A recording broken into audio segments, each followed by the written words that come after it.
Number one race caller in Singapore, Craig Evans. 7 years in Singapore now, Craig. You must really be enjoying the place. Yeah, it's going along very well. Simon, into my 7th year, and started here in early 2007. So coming up for our 7th international meeting in May. So yeah, very much looking forward to that, and things are going pretty well at the minute. Coming from Perth, Australia, how do you compare the quality of the racing up here compared to what you saw back in Australia? Well, the thing we've got up here is you've got everything. You've got from your bush maiden up until your Group 1 horses. So you see everything on the same program. So the depth is not quite there. Our good horses are very good, but certainly we don't have the depth of metropolitan racing in Melbourne, Sydney, Perth, or any of the metro tracks back home. But certainly the quality seems to be getting better. A lot of owners are willing to spend a bit more money, get some decent horses up here. So it's good, but our worst is pretty bad on a particular race day. Our Class 5s and that, some of them are never going to win a race, but the good horses, yeah, generally coming through and getting better. More and more Singapore horses now going overseas to compete in international racing, and you get to see a lot of that. How do you think they stack up internationally? Well, Rocket Man's been the benchmark. He's certainly stacked up, hasn't he? He's done a great job and certainly put Singapore on the map. Super Easy went away last year, didn't quite measure up. He was our boom horse last season, won our Horse of the Year.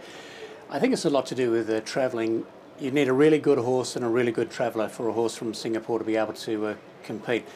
Some things can go wrong if you've got an absolute superstar, but not a lot of our horses are superstars. There's good quality horses.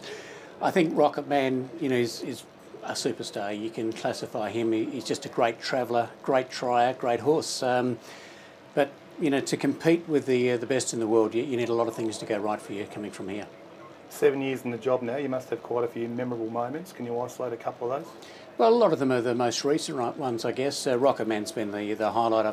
I've called him for a lot of his latter part of his career, and winning the Chris Flyer a few years ago, that was certainly a highlight. But we've seen so many good horses come through and win. River Jetez when it won the International Cup a few years ago. That was a memorable performance. Addo winning the Chris Flyer last year. It's always good to see our local horses do well in the big races, because we really don't get the opportunity.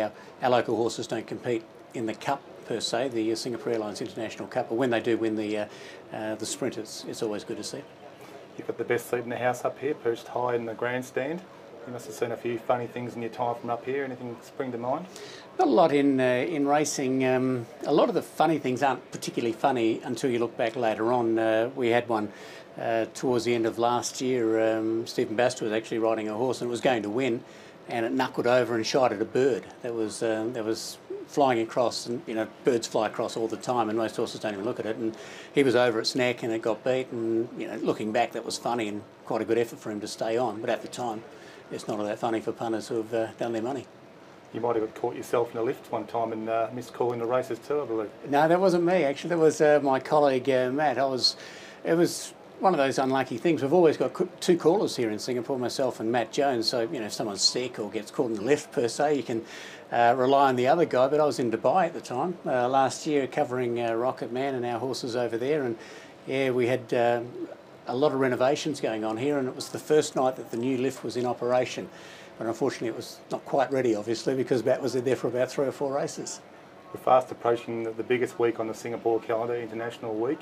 Must be something you really look forward to as a caller. Oh, definitely. The whole week's great. We go to Dubai towards the end of March, and you get to see some of the horses that potentially might be coming here. So you start getting excited, and some of the names that have been bandied this year for the sprint in particular are good, because the last couple of sprints have been a little bit average. I think Rocket Man scared them off, but if we could get the likes of Hortensia and John Moore's looking to bring a couple down from Hong Kong, and maybe even a Lucky 9 from Hong Kong. If we can get that calibre of horse here for the sprint, it'll be very exciting indeed.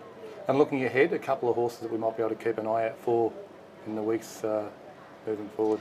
Well, potentially the best horse in Singapore is a filly by the name of Better Life, who came out and won the Gold Cup last year, and it's a genuine good horse. And Takioka, the trainer, whether he'd travel it I'm not sure, but potentially you could see that horse travel.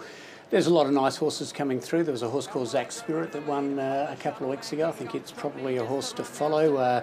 Super 97's a nice horse.